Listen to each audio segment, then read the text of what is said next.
Hello, today is the 5th of June, 2011, and that's if you live in North America and you're watching it as soon as it pretty much comes out. So it's pretty much the 6th. And we got to talk about this manipulation because it's getting serious, and you should be able to see it within this chart.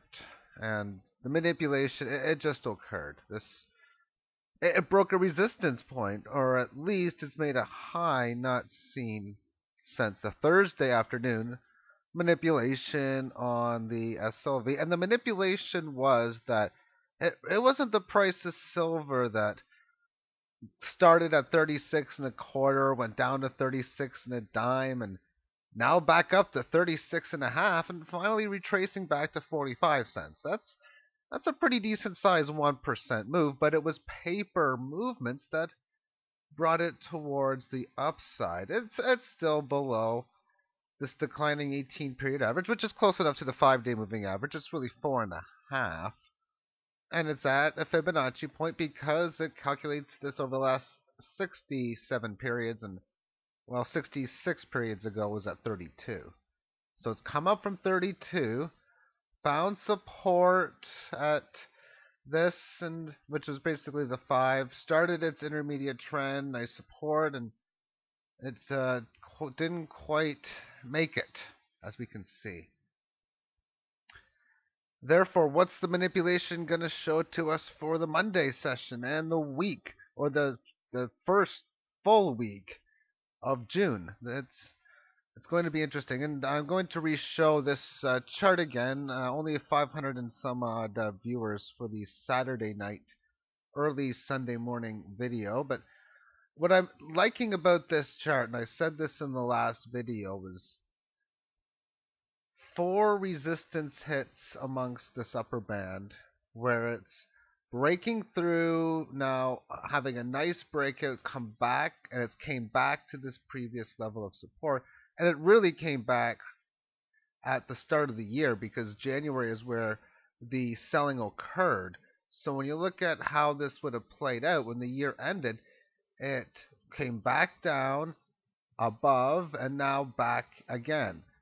This again would be showing many bullish tendencies. Now, as far as the mathematics or any pure science upon it, what really makes this understand the parabolic moves is because it's a gauge to show percentage gains, and that if you're going to have these big gains, you're going to have to break through whatever levels that would indicate it one way or another. And this one would seem to be the case. Now, as far as this most recent trend line that's occurring, a big level of support. Final thing I want to talk about is Fibonacci math. I've talked about this in the last video. However, I want to go over one more thing that I didn't say in the last one.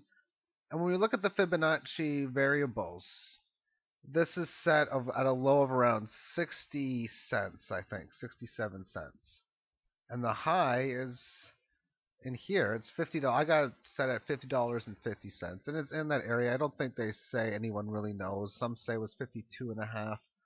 Regardless of the fact, since this level's been hit, this Fibonacci was played in, or as it's falling, you should be stating, okay, I know this was a high from what would have been then a year or two ago, and I know the low was 67. I'll get my trusty calculator out and find out that this area in around 10 and again at about 350 would be the big levels, which is ultimately where it bottomed. And it's interesting, of course, within the inflationary measures how this happened, but I don't really want to get into this. I just want to talk more about the numbers.